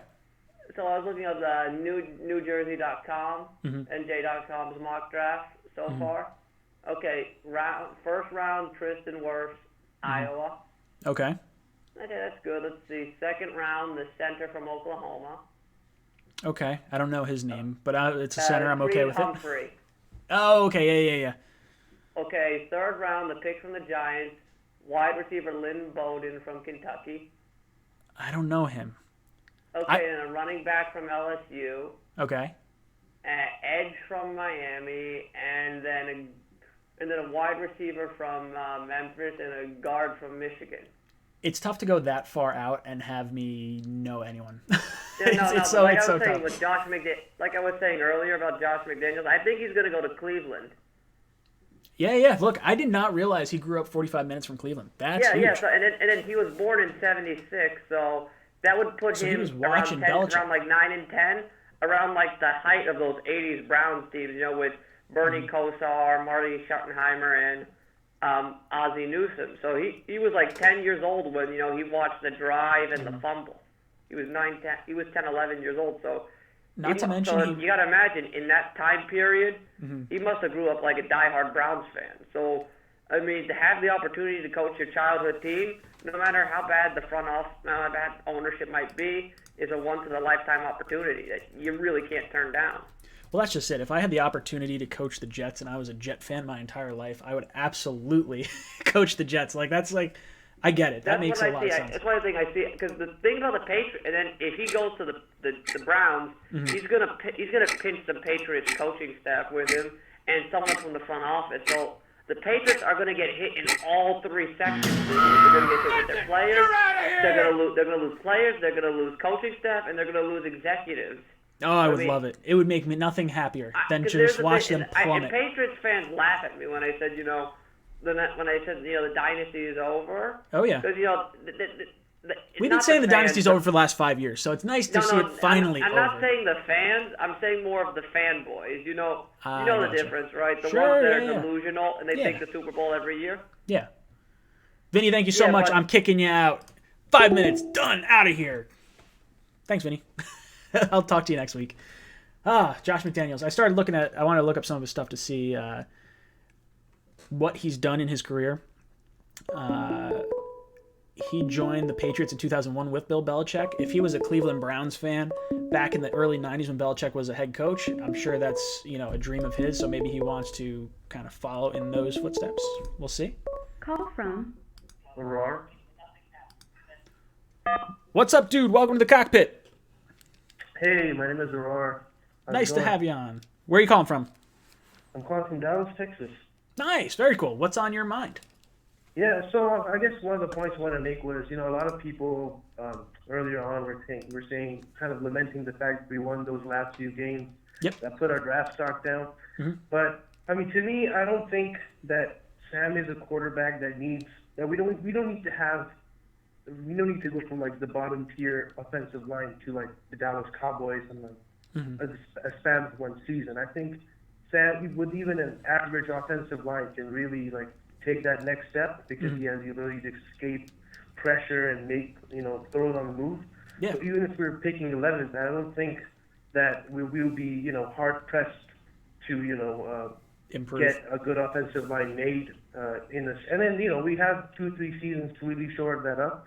But I think if you want to see Sam take that next step, we don't have to get the best offensive line out there. We just have to make sure that we have a competent one, because this season it was just atrocious. This was historically bad. I don't know if you heard the comment I made earlier, but in the 100-year history of the NFL, there have been 3 offensive lines that have allowed 50-plus sacks and less than 3.5 yards per carry. The Jets were one of those 3. So it's like, the Texans were the other one, right? The 2004 Texans or 2 Texans? I don't know. It wouldn't surprise me because that team was terrible. But that was an expansion team. The Jets are not an expansion team. The Jets have been around for 50 years. This was an expansion offensive line, so they were expanding to allow a lot of holes. That's for sure. I agree. I think there's an opportunity that the Jets have to improve the offensive line. We may not necessarily need one in the first round. I would like to get one because I think that's where you get the majority of the talent. Yeah. But if Joe Douglas feels he can scout and sign players that he thinks can build a competent offensive line, if we have last year we had the 18th offensive line, best offensive pass protection. Yeah. If we can have that, Sam progressed. We had the 31st ranked pass protection this year, and Sam progressed. Like, he actually, all his statistics went up. Now, there's arguments to be had. Did he actually progress? Was his footwork worse? Did he make worse decisions? I mean, in the 13 games he played last year versus 13 games he played this past year, he had less interceptions, more touchdowns, more comeback wins, more game-winning drives. Like, he improved across almost every metric you want to see. The only thing I think he went down in was QBR. Yeah, I think he went down by like 1.5 points or something like that, is what I saw. Yeah. But even QBR is a really wonky kind of stat because it's just a made-up stat by ESPN, and no one knows what it's actually. What happened with it? Yeah. What is that stat? I don't know. I think they take into account like who you're facing or something like that. Yeah, it's almost like I think it's kind of like the Pro Football Focus grading, sort of, where it's like, oh, we look at all the metrics, but it's some like behind-the-scenes thing that you really can't piece together. But the thing is, like, quarterback play is so like hard to judge because you also take into account like how confident a quarterback is at a specific point in time. Because if you just say, well, he played 2 quarterbacks that played the same team, one performed better. Like for example, Sam, when he played against a certain team, was in like a very bad state during the season when he was coming from mono, when he was just reeling from the smacking he took at New England, whereas other players may have played the same team at a very high point, like Daniel Jones, for example. He had a very good run, and so he played some teams when he was at high confidence over Sam. For most of the season, was just trying to like get rid of the demons or the ghosts that he saw in New England, and so I think that really took an effect throughout the season. And I think the good thing is that he overcame that, whereas like it didn't spiral out of control. And I think this is where organizational support is so important, because remember last year when Mahomes struggled against the Patriots in the first half in that game, he was throwing like a couple of picks, but then the second half he came through, right? And that's because, and it's the same thing that happened with Sam, except in the second half that spiraled out of control because he didn't have the coaching support or the supporting cast around him to help him overcome that.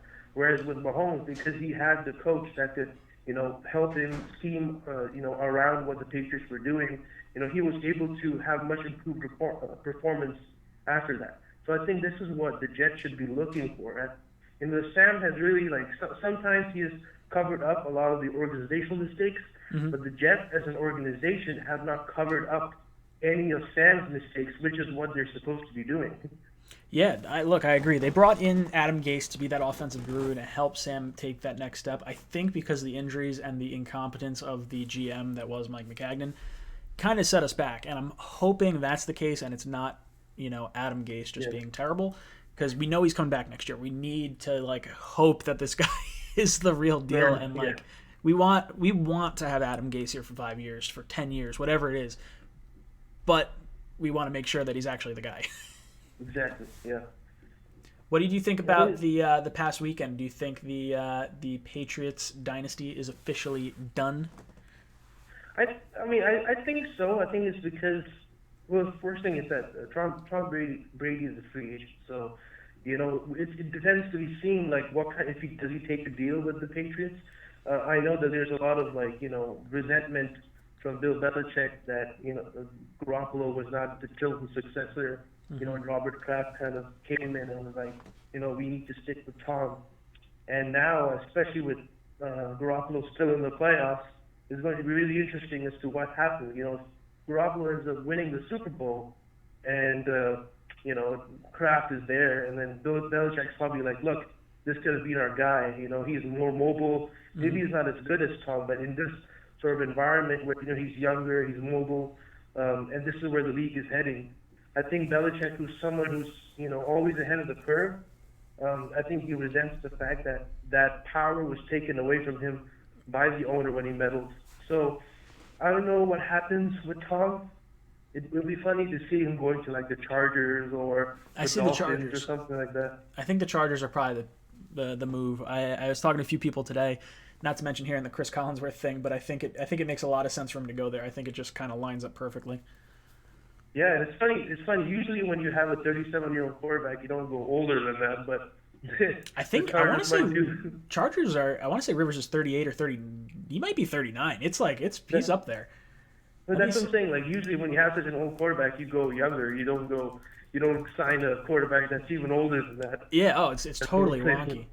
Yeah, he's 38 years. He just turned 38. So to go to 43 or 44, because I think Tom Brady's birthday is middle of the year or so. But yeah, I mean, it's very odd to go from aging quarterback to aging quarterback. But if Phillip Rivers retires, which based on the teary press conference he gave, I think that's probably what's going to wind up happening. Yeah, dude, you got 8 seconds. What do you want to say? All right, go Jets. Hope Sam takes the lead next year. I love it, dude. Thank you so much for calling in, and hopefully I talk to you next week. You're out of here! Ah, very cool. I like that. I like you guys. You guys can stay a while. Thank you so much for tuning in, guys. I really do appreciate you guys hanging out with me for a little bit and talking some football. If you guys haven't, hit the little like button down below. Helps people know that this is a decent stream.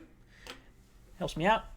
I want to see this, watching now number get up to over 100. We had some pretty high numbers at the beginning of the season and the off season.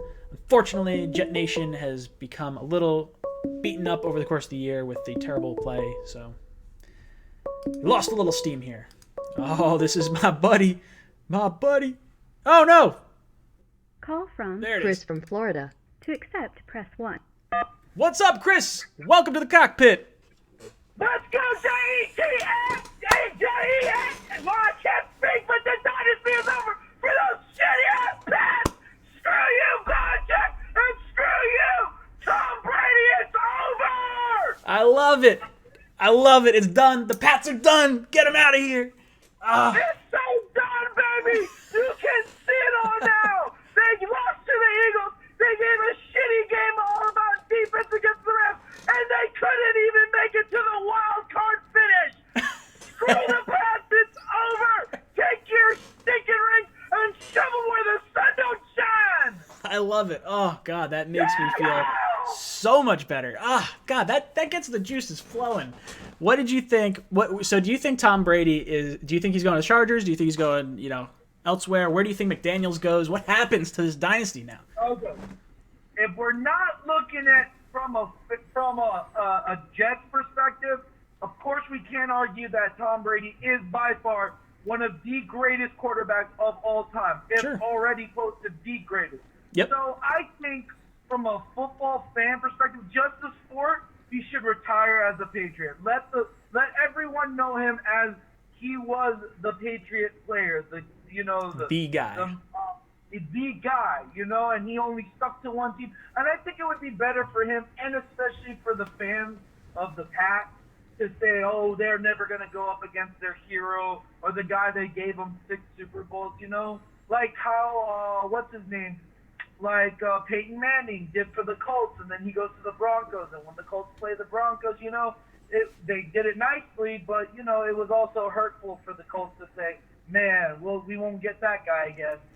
I think it'll be interesting. I think Brady's probably going to go to the Chargers. Once I started talking to a few people and looking up a little bit of research on it, I was actually going to make a video today about it. I'll probably maybe pop one out tomorrow or something. But I think the Chargers make a lot of sense for him. I think Rivers is going to retire. If Rivers didn't want to retire, then I'd say that's an awkward situation. Because why would you want to not bring back Rivers? But I don't know. I think... But what about that age? Are they really that much different of age? They're 5 years apart. They're 5 years apart. That's what kills me. So Rivers, we just looked it up, is 38. Brady, I'll actually pull it up to get his exact age as far as the birth date. But I think Tom Brady's 43. Yeah, so he's 42 right now. He'll be 43 in August. So you're having a 43-year-old quarterback versus, a 38-year-old quarterback. There's a 5-year difference. And look, Phillip Rivers, aside from the interceptions were rough for him this year, but he played better statistically speaking than Brady. And I don't know if that's maybe has something to do with them being down and losing games, so he has more ability to throw. I didn't get to watch enough Charger games to actually dive down into that. But based on him crying at his press conference at the end of the season, I think he's probably done. I think I would believe so too. Phil Rivers, he had his moment. He had it was it the last season when the Chargers went, or the season before when the Eagles won? I can't remember, but the Chargers went pretty far and they could have made it to the Super Bowl, although they kind of didn't held out. But my point is, yeah, I agree. Rivers is done. I don't know still. I think is he doing this to just play? Because if he's doing it just to play, I don't think any team would want him unless they're going to use him to train their next up and coming. So it makes sense for me if someone were to say, "Hey Brady, come be of our team. We're not expecting to win any playoff games, but we're also going to draft a young boy, and you're going to be his mentor throughout the years we have you. And then once we let you go, we'll have our young trained Tom Brady, 2.0." Yeah, look, I think I wouldn't have minded to see Tom Brady retire and just be done, but I really love the fact that he threw the pick six at the end, and hopefully that's his last play. If he could retire, that's fine. I'll live with it. If he wants to go to Chargers, that's fine. I can live with it. He's gone. He's out of the AFC East. I'm done with it. I would laugh if they freaking got him at the Browns. That would be hilarious, though. What was that? I would be so happy if he went to the Browns. Brady? Or you mean so McDaniels? hard. Brady or McDaniels? What's that? Brady or McDaniels? Brady. Oh, Brady's not going to the Browns. They got Baker. But that'd be funny if they did. They'd be like, "Oh, we're going to let Baker go, and then we're going to have Brady." Oh, God. No, because you know what would happen? Baker would go to New England then. That's what would happen, and he would be the dink and dunk style quarterback that's younger and just more brazen and going to New England. And then we'd have every single one of the quarterbacks that were taken in the top 10 of that draft in the AFC East. That's true. I wonder what happens with Josh Rosen if he stays in Miami as the backup. I was wondering about that too. Is Josh Rosen done? Because clearly Fitzpatrick is either going to stay or go. And if the Dolphins don't pick, I'm almost out of time. My bad. You're almost out of time. Go for it. Say it. Finish what's up. I was gonna say if the Dolphins decide to stick to Fitzpatrick and they don't pick a quarterback, I think that's going to upset the draft completely. That would be huge. Everyone's been expecting them to take a quarterback. There's a lot of quarterbacks that are going to hit the open market. I mean, not that, Tannehill's not going there, but you're talking Cam Newton could potentially hit the open market. I think Breeze stays in New Orleans. Rivers is probably going to retire. I mean, who knows what happens with Winston? Do they want to franchise him or do they just let him go? It's such a weird situation there. Maybe they. And speaking of draft, I really don't like the idea of our first rounder being a wide receiver. I really want us to focus on the offensive line. I agree. Look, here's my issue with the wide receiver in round one is because of the way Sam Darnold plays and the way the offense works with the Jets right now, it feels like we don't need wide receiver in round one. It feels like O-line will go way further. Agreed 100% on that. And just with the idea of trading, look, Robbie Anderson wants to go. I understand. I get that he's trying to spread his wings and touch toes, but I truly believe that if he goes, he's going to not get as many hands as he did with Sam Darnold because of that connection they've already had. But if that's the case, sign Jamal Adams, give him whatever he wants, and the smartest thing to do is make small trades, and maybe Joe Douglas gives up some future trades to get some second round and third rounds and possibly another first round and build on offensive linemen. We need offensive linemen. We need that one quarter. We need that one edge rusher. I think Joe Douglas can do it. I just really hope he proves me right here, man.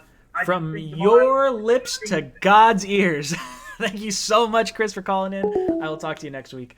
That's Chris from Florida. Always a ball of energy calling in. I love it. We got Vinny singing songs and playing songs and dropping some history knowledge. Got Bernard working at the airport, calling in. Got Chris yelling. Along with all you other guys. You other guys are great too. This is the best fan group ever. I am very proud to call myself a Jet fan and have you guys along for the ride. It's definitely been a tough season, so I thank you guys for hanging in there. Guys, I don't know what's going to happen with the Jets moving forward. One thing I did want to get into, I've seen a few people try to post things as far as, not so much on YouTube, but the idea of cutting or trading Tremaine Johnson. We're going to cut him. That's going to happen. I hope it's a June 1st cut, and I'll make a video. I'll explain all that sort of stuff, I guess, because there's a lot that goes on to there. Log Vlogs. Hi.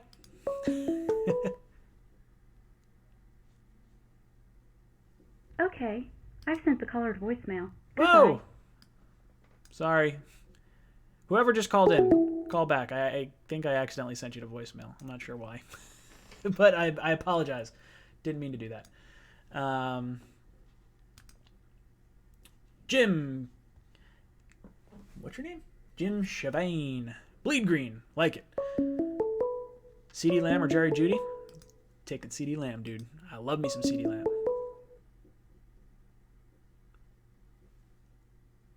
Click allow to make a call. What the hell's going on? Call from Mason. There we go. What's up, dude? Welcome to the cockpit. Hey, dude, what's up? How you doing? I'm hanging in there. How was your wild card weekend? Well, I mean, I saw the Patriots and Bills both go out. What can get better than that? Man, I don't want to get demonetized completely, but I had a raging hard-on because of that friggin' game. Oh, my God. Look, and I wasn't even rooting against the Bills. I wasn't. But it was kind of nice to watch, Josh Allen fumble that thing away. I loved the time management from Mike Vrabel. It just warmed my heart. Yeah, Belichick. Nothing could have made me happier in that moment than watching that happen. And the way it ended, it could not have ended any better. Oh, I agree. I mean, that was the quintessential, Sam Darnold starts his career with a pick six, and I'm like, oh, damn it. Tom Brady. I turned to my buddy. We're watching the game together, and I was like, oh, man, wouldn't it be so sweet if he got a pick six right here to end his career? And he looks at me and goes, look, it's not going to happen. If they pick off the ball, they're going to lay down so that way the clock runs out. That's the smart move. And I was like, yeah, you're probably right. I get that. And then he picks sixes, and I was like, ah! Oh, my God! I don't care if it's not the smart move. Oh, it doesn't matter. I was like, I don't care. Yeah, you know what? Just let the clock run out. This is just everything I've ever wanted. And then Edelman to fumble it on the final play. Oh, it was magic. That's what it was. I loved it. It could not have ended a better way. Now, do you think that, I'll let you. You called in. What do you want to talk about? Well, I have an unpopular opinion here. All right, fire away. Adam Gase is not the problem. All right, not a massive supporter of him by any means in the imagination. Mm-hmm. But you're seeing everyone calling for him to be fired at this point is, driving me nuts. What has the man had to work with? Goes into the season with absolutely nothing. That's my biggest thing. I really think that's huge. When you look at the amount of injuries we've had, and even if Adam Gase's teams have been injured in the past, you can't just fire a coach after 1 year based on what he had to deal with. Especially when you lose your GM. There were stories about how Adam Gase was not allowed to talk to the scouts because it would create an unfair bias, and then, he didn't want Quinnen Williams. They took Quinnen Williams. They wanted Ed Oliver. I don't know if that's actually true. That was the whole friggin' just the whole mess with McCagnon. Yeah, look, I have a hard time blaming Gase too much. Like, what I saw hurt at times, but I think offensive line really fixes a lot of this. And when you look at Sam Darnold, he improved across the board in everything, even if the eye test didn't quite pass, or it didn't pass the sniff test, I guess. And you also think we're paying Todd Bowles for next year. We're paying Adam Gase for next year. We're not going to fire Adam Gase and bring in a third head coach. Like, it's just not going to happen. Yeah, no, you don't want to do that to Sam. No, it doesn't make sense. And then at the same time, you have to stick with the coach. You have to. One thing that I'll give the Johnsons credit for, and the Johnsons have been like rough for the last few years, but I give them credit. They go out, they get a coach, and they give him time to build the team. Yeah, they stand for better or worse sometimes. For better or worse, and you know what? I think that's the right way to do it. Time. I think it's the right way to do it, and I don't think you're going to get a quality head coach in here if you fire Adam Gase after 1 year. It just didn't make sense to me. Yeah, no, and like you said, I mean, with all the injuries, I think it was up to well over a third of our cap space at some point, all on the IR at one time. Yeah, I want to say at the last game or two, we were up to $70 million, probably week 14 or 15, right around the Ravens game. We were up to like. Yeah, I mean, there's nothing you can do about that with that at that point. Oh, I mean, the issue for me, I guess, with the whole injury thing, was that the players that came in for those injured players actually played better, so it was like a little rough as far as like. I mean, like, what's his name? Khalil? Linebacker. Oh, Mosley. Williamson? Yeah. No, shoot. They came in to fill in. I'm blanking on his name, right? Burgess. Oh, seeing him come in, the way he played, that was great to see. Loved it. Absolutely loved it. I mean, we have guys that are very, very good depth players. That was the best thing that I saw across this year. Is like, okay, these guys won 7 games with no one. So, like, if these guys are the backups for next year, I mean, if we can win much with no one, like, only imagine. ZRSFS, shout out. There you go. There's your shout out. Sorry, guy in the comment. I caught it at the corner of my eye. The sky's the limit with this team then. I think so. The issue for me is they have to prove it. And we haven't seen good drafting since the mid-2000s. So, I mean, when you look at our first-round picks, we don't have anyone on our team. Yeah, when was the last lineman picked in the first round? I think it was Nick Mangold. Yeah, way back when. 06 was the last offensive lineman taken in the first round, and the last offensive player taken in the first round outside of Mark Sanchez and Sam Darnold. So you need to build this offense up. I think I'm not 100% sold at wide receiver in the first round. I could be sold offensive lineman or wide receiver. Those are the kind of the two that I'm looking at. I think if the offensive linemen were gone, I'd try to trade back if I can. If I couldn't trade back for something that I felt was fair, I'm pulling the trigger on a wide receiver. Yeah. Whether that's, I don't think Judy's going to be there. I don't think Lamb is going to be there either. I think Lamb's going to go before us. But Justin I think Jefferson, both of them are going to be going, top 10. Justin Jefferson, if you haven't watched much of him, he's one to keep an eye on. I think I like him more than Jerry Jeudy. I honestly do. But I don't know. I just want to see us help Sam. Every question that we need to answer. There are some pieces there. Like, Alex Lewis was looking really solid, those last couple of games, until he goes out and sticks himself on IR. Yeah. I'm happy with Alex Lewis. I'm happy with Herndon, with Griffin, with Crowder. Like, these guys are all pieces that are going to stay long term. Robbie Anderson would be a nice piece to have. I don't know if I want to pay him that kind of money, though. I'm sort of thinking weird. That's a big question going around. How much do you pay him? Yeah, that's going to be a tough thing. You got 20 seconds. What's on your? Give me something else. All right. Well, let's go, Jets. The question is the dynasty over? Oh, it is. It's over. I'm so glad. It's done. I've pulled the trigger so many times at this point. I've heard it a zillion times. Dude, thank you so much for calling in. Hopefully you call in next week. I love it. I love it. Thank you so much. You're out of here! This stuff's fun. I like that you guys are energized up with this sort of stuff. It gets my juices flowing, and it's such a better. The league will be so much better when Tom Brady is not a New England Patriot. It's just going to be so much better, at least for us. I don't know, guys. What's going on in the comment section? 3 offensive first picks versus 11 defensive picks in the last 14 drafts. That's bad. That's why we're not too good. ZRSFS thinks we should get Amari Cooper. I don't think so. Panda thinks we should let Robbie go. I saw that. Thank you.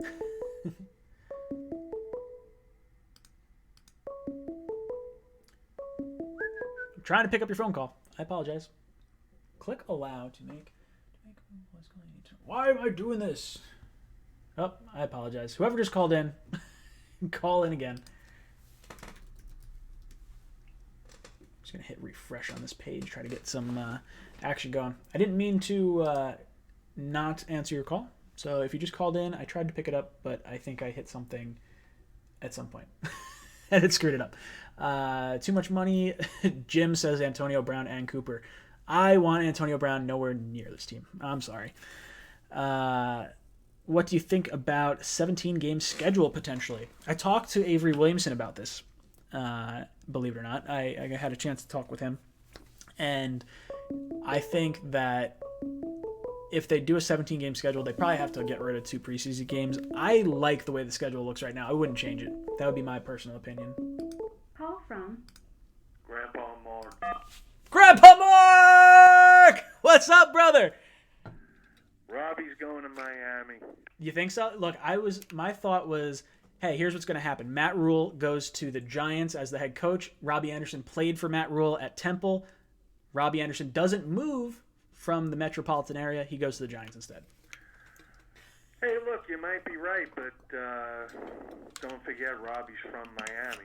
That's true. Yeah, I could see that. I don't know who his quarterback's going to be, but I could definitely see him going for the money. Miami's got $100 million in cap space. Robbie was an undrafted free agent. I can absolutely see him go 110% for the money, and I can't really blame the guy. Now, what do you think of this? Let's talk about the evil empire for a minute. Nah, I would love to. Or hopefully the demise of the evil empire. It's fantastic. But, you know, you want to know what I could see happening after the Super Bowl or whatever it is when the playoffs are over? I could see Kraft, Belichick, and Brady sitting down in Kraft's office. Mm-hmm. And I can see them coming to the conclusion that they're going to wind up extending Brady for like a year or 2. Okay. You know, maybe he's even going to say, hey, you know what, guys, I'll even take a pay cut. That's interesting because Jay Glazer actually reported that Brady is not willing to give the Patriots a hometown discount this time. Okay. I don't know if it's 100% true. I think Brady wants to retire as a Patriot. Mm-hmm. So I think Belichick's going to say to him, look, what if, first of all, they still won 12 games this past year. Yeah, you can make the argument that, you know, a lot of the teams that they played were lousy. Yeah, I think they had if they didn't have the easy schedule, it was one of the easiest schedules in the NFL. But still, they still won 12 games. When the first half of the season, they went 8-0. Well, yeah, okay, but look who so they wait, versed. wait. It was. I want to say there was like 5 wins between all those teams. So I think, and then look at the weapons that Brady did not have this year. I mean, he missed Gronkowski. Really would have been. That would have been huge for him. Yeah, I mean, you could see how they missed Gronkowski, you know, especially on Saturday. Mm-hmm. But, you know, what if Belichick and Kraft, or Belichick and his team of guys, come up with some scheme to get better, mm-hmm. and to give Brady the type of weapons that he's been used to? Now, my one thing with that, and it's not so much getting him the weapons, but you mentioned something about Brady wanting to retire a Patriot. I think the one thing that Brady wants more than anything else is to prove that he's the reason that Dynasty was as good as it was. And I think by going to the Chargers and playing Bill Belichick, at least, you know, to some minor extent, could be that little bit of a like, haha, it was me. And plus the Chargers are built to play well now, where I think they have more talent than the Patriots do. Yeah, no, but wait a minute. But first of all, the Chargers, what number are they picking? They are picking in the top 10. I want to say they're 7th? Okay. 6th maybe? So, look, there's a very good chance that they're going to take, what were you talking about? Herbert, or maybe even Tua if he falls a little bit, right? Sure. Okay. So now I heard you earlier. You were saying that, and other people were saying that, you bring in Brady, you let him play, and also he can mentor the kid, right? Yeah, I don't know how good of a mentor he'd be. From what I've heard, Peyton Manning was a bad mentor, and like a lot of those like top upper echelon guys don't really have the teacher gene in them. But I do think either way, letting the rookie quarterback sit or at least not be forced into the starting lineup is probably pretty important. But if you sign Brady, I don't know if he might try to pull the whole don't take a quarterback in the first round, take something to help us win a Super Bowl. That might be the way he tries to push it. It's possible, but also if the Chargers are going to do that, then why not just talk Rivers into staying another year? I think, I don't know, based on the tearful press conference, it always kind of felt like the last year or two, Rivers and even Big Ben, those two guys both kind of seem like they're ready to retire. I mean, Rivers has like 12 kids or something like that. It's something insane. And right. I don't see him moving. I like Rivers. I would like to see that, but I think them moving into the new LA stadium, I think the opportunity to have Brady there might help sell some tickets. Not that Phillip Rivers wouldn't. I don't know. It's very interesting. I like Rivers a lot. Yeah. Rivers is my favorite quarterback from that draft. So do I.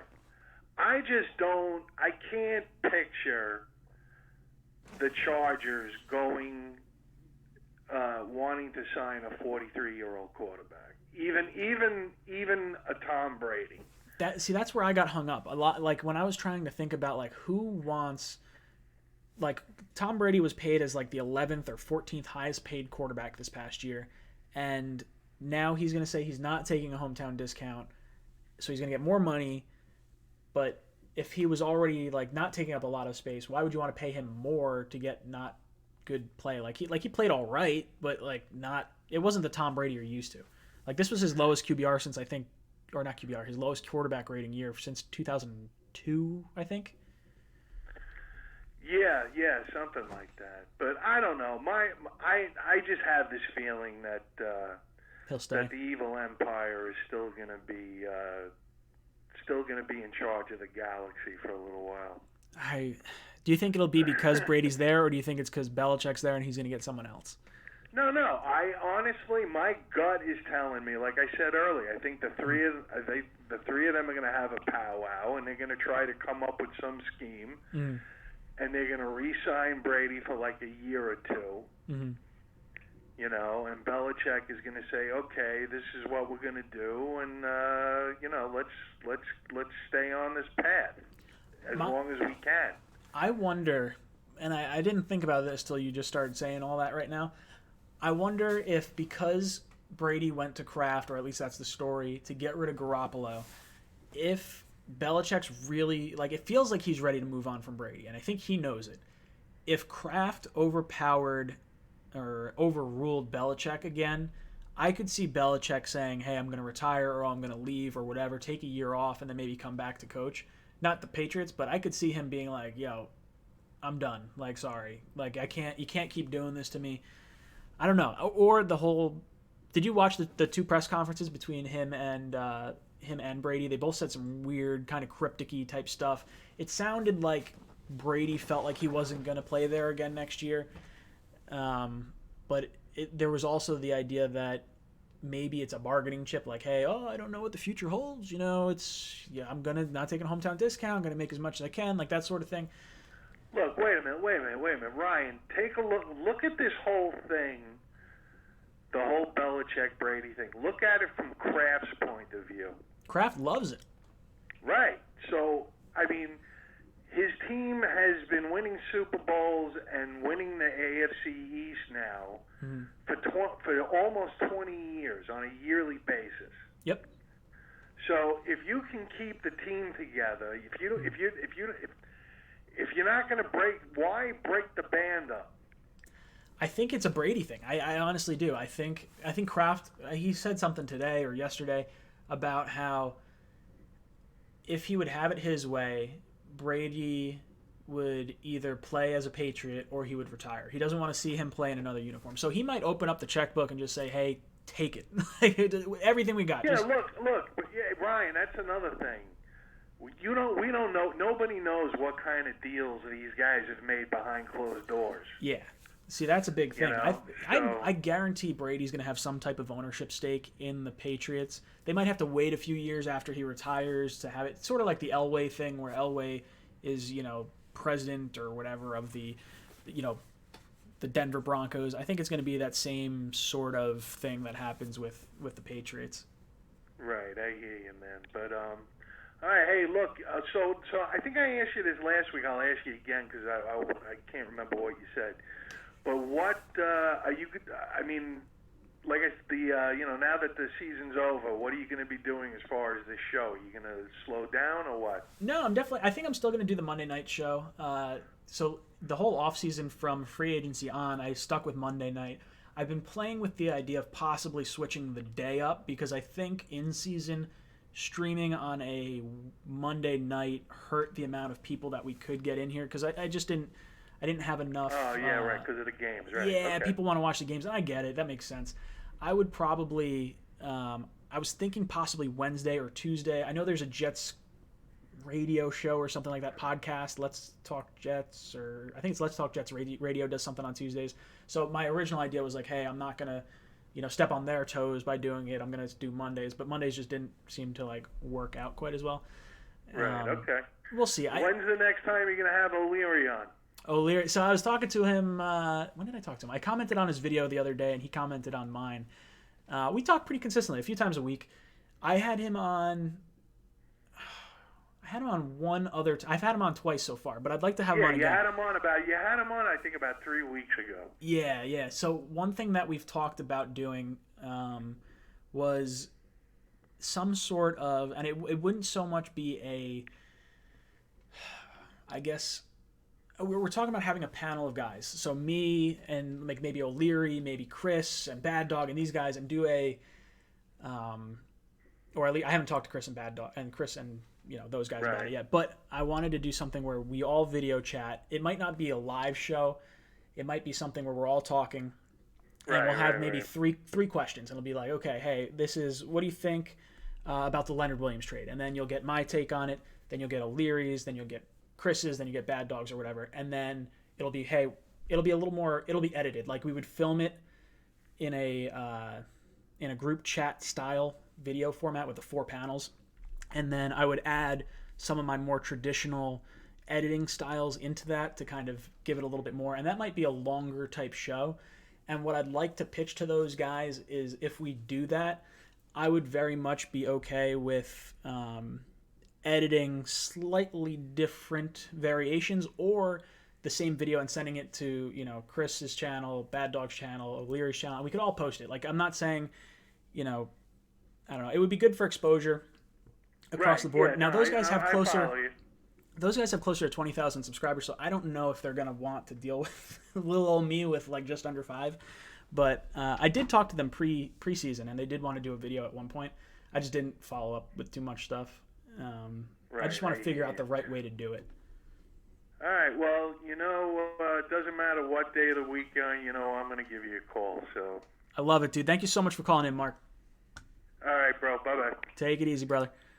Grandpa Mark, everyone. He's always good. He always waits to that last, 9:30 or so. Just, squeak right in there.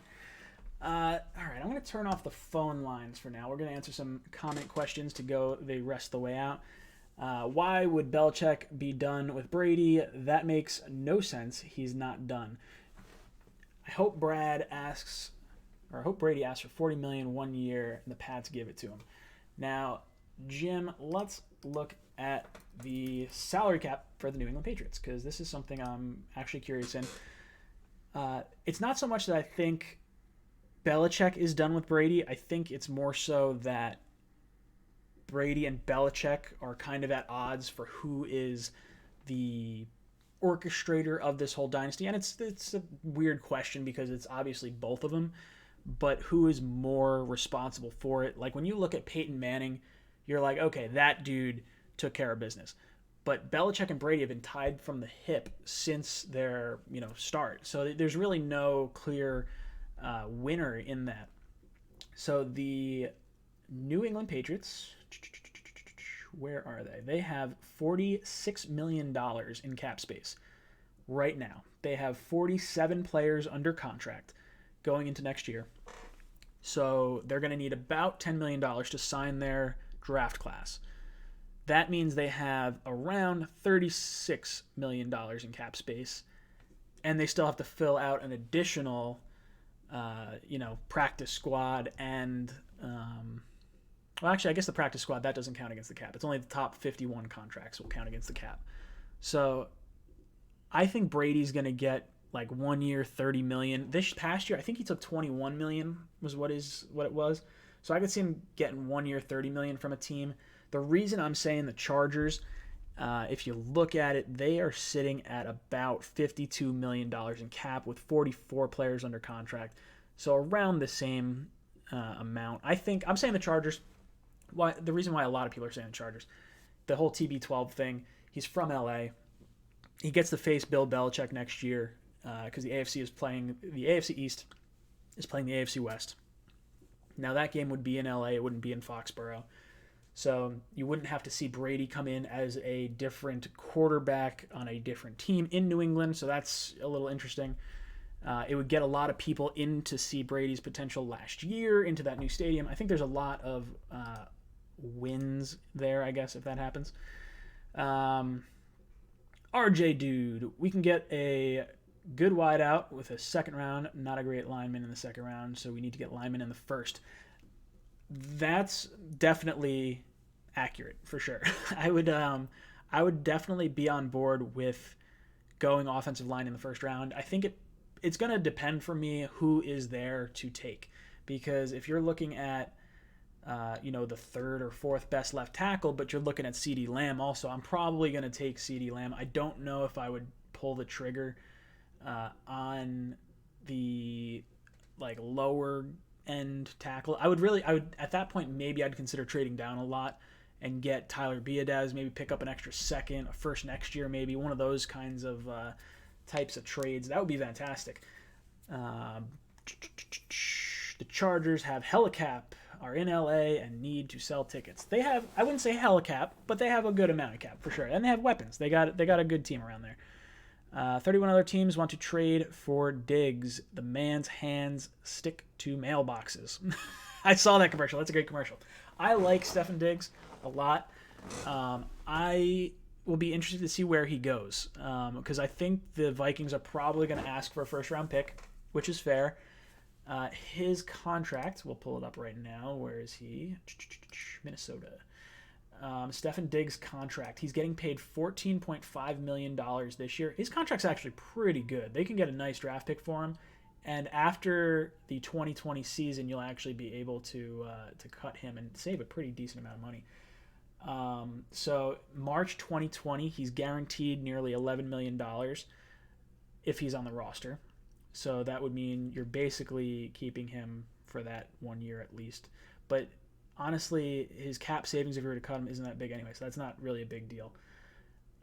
His contract's good. The next few years, he's got $14.5 million due next year, 15, and then 12.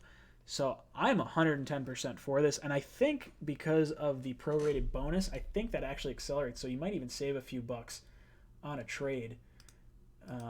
Let's see what that does. Oh no, it still keeps it the same. Yeah, look, that would be. Stefon Diggs is a very interesting case for wide receiver. I don't think the Jets are in a position to give away draft picks right now, so I wouldn't necessarily go after him. If they were looking for a second-round pick, you could get me to bite on that, I think. I do think we should probably invest in our own talent. He's only 26 years old, so you're getting a young wide receiver. And, I mean, look, I would take Diggs over Robbie Anderson right now in a heartbeat. I like Robbie. We grew him up here. He had, where he got his start. I think Robbie's probably not coming back. I don't think the Jets are going to re-sign him, and I don't think Robbie's going to try and take a lower deal. I think because he was an undrafted free agent, he's going to go for the money, and he probably should at this point.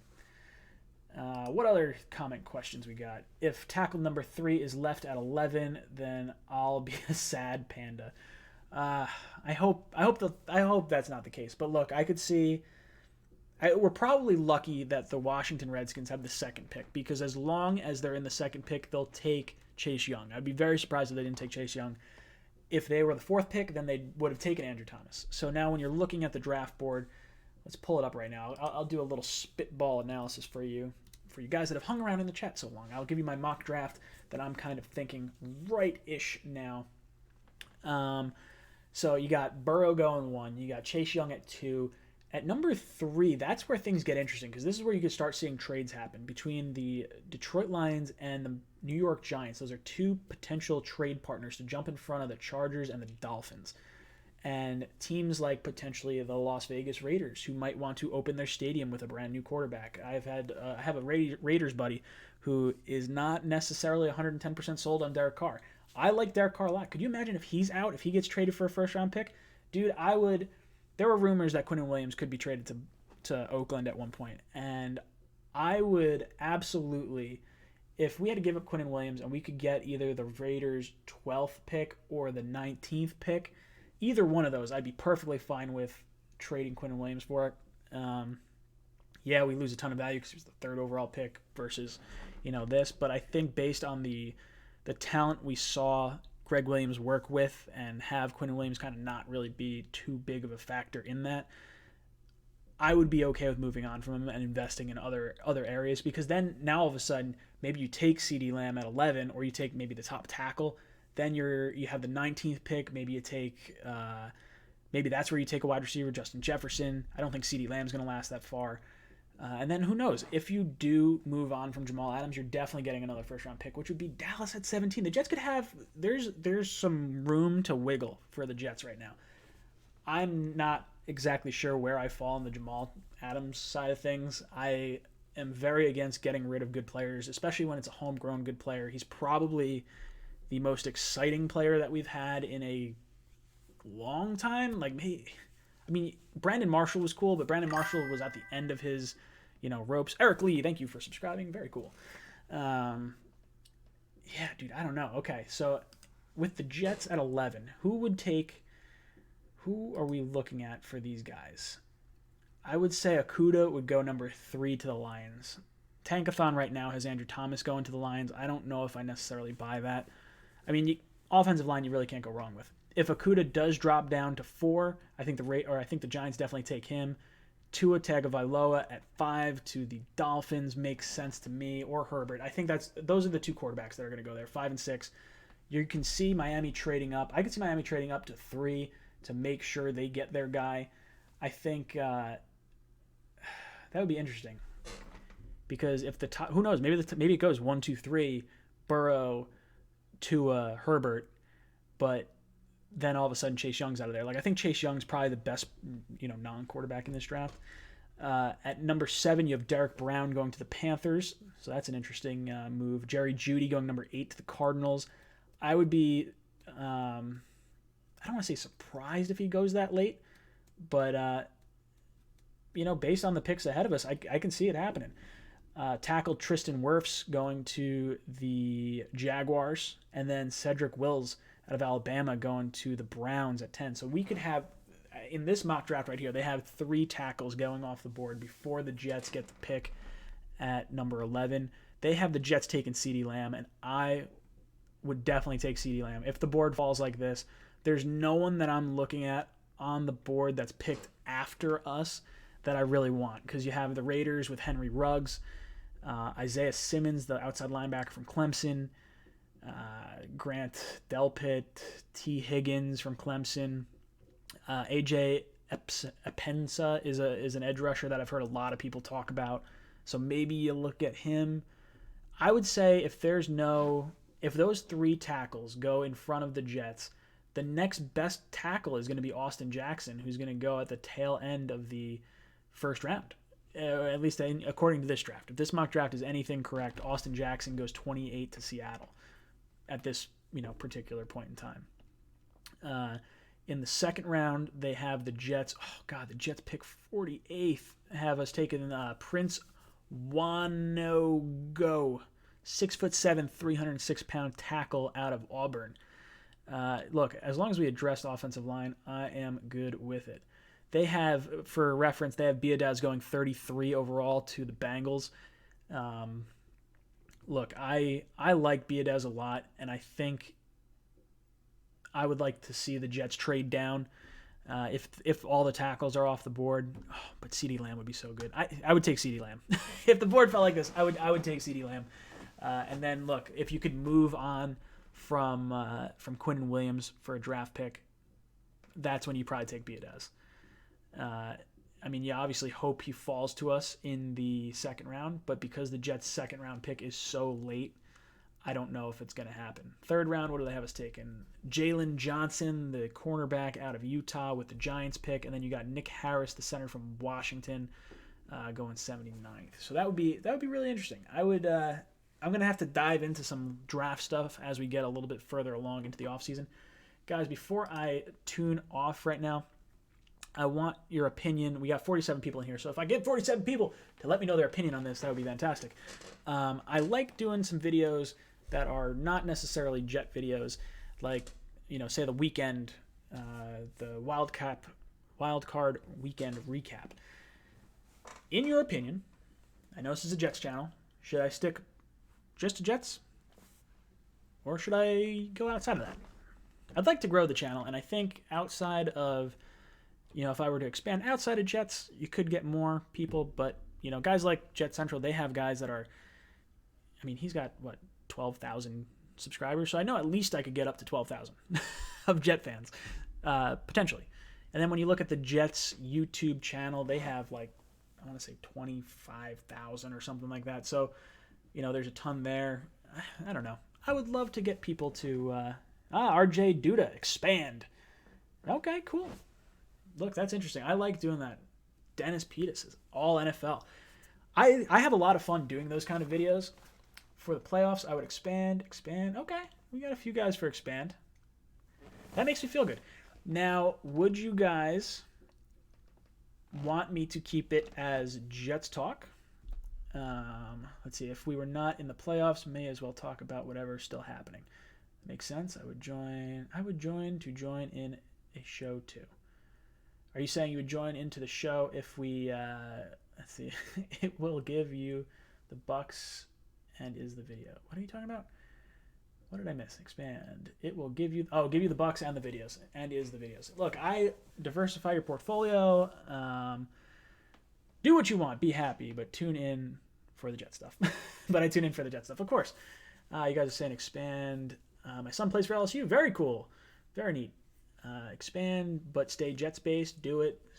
I would say do it. Okay, so you guys are looking for keep it as Jets Talk, Ryan. Okay, look, I got a little bit of a mixed bag. I think I got mostly expand on here. I would like you to join and be a guest. I will join. Sure, of course. All relevant sports topics. I don't have enough knowledge in a lot of the other sports, so like baseball, basketball, hockey, those kinds of things. I would not feel comfortable talking the way I talk about football. I could definitely do keep the same. You already talk about the whole NFL. I tune in because you're a Jets guy. Okay, well yeah, I'm still gonna keep it. Still keep it mainly Jets stuff, but I do like. I thought about changing the name of the channel from Jets Talk to something else. I don't know what that name would be. It's something that I've kind of tossed around the idea about, but. And then I would still keep Jets Talk. Like, it might be a specific thing. Like, maybe every, main Jet topic that comes up or any Jet video. Like, I'd still do that stuff. I don't know. Man, I'm all sorts confused. Do Jets during the regular season mainly. If Jets are eliminated, go ahead. I think I'm just going to keep it as Jets Talk. I'll talk about all NFL topics. If people want to tune in, I just figured, if they see Jets Talk as a username, they might be like, hey, why would I watch Jets Talk? I'm clearly a Raider fan, or I'm clearly a Broncos fan. I don't know. Don't please, Jets Talk is iconic. Okay, no, look, I won't change the name. I will absolutely, keep the Jets Talk name. I like it. I think it's fun. I love my intro. I thought about changing the intro to get it to be a little bit more NFL centric, but hearing the JETS just gets my juices flowing. So when I make the video, I'm like, I'm ready to run through a brick wall. So it's whatever. I don't know. Then just hold the L, I guess. What are you talking about? I totally missed whatever you guys are talking If I want to talk about Zach Taylor, I'll tune in to Jet Central. If I want to talk about Zach Taylor, I'll tune in. Wow! Brett Levy. Didn't want to talk about Zach Taylor over here? What a jerk! You should make a part 2, rebuilding the Jets. I'm going to rebuild the Jets. That'll be my 2.0. I have a few videos. The next video is coming out in the next few days, weeks, things like that. The Tremaine Johnson contract, what's going to happen with Robbie Anderson, what's going to happen with Jamal Adams, Le'Veon Bell, maybe. I don't know if I'll really make that video just because it seems like we're going to hold on to him. Good show. First time I've tuned in live. Jim, I'm glad you tuned in. It's a lot of fun. We have a lot of fun here on Jets Talk. I definitely will. I think for next season, I'm probably Stephen Porter shot at Jets Central. I'm not taking a shot at Jets Central. I got no problem with Jets Central. Now I lost my train of thought. I've done a collab with Ian over at Jets Central. I think I was a little critical of some of his takes on some things and some of his comments. So I think that's probably why he's not too big of a fan of me. Who the hell are you guys talking? Oh, Tremaine Johnson. That's the this whole lag. I got to get this thing back on ultra low latency. We need a video of a bracket for the rest of the postseason. We can do that. We can do some kind of video. The thing is, I don't really like making the prediction videos. The whole prediction video thing is very...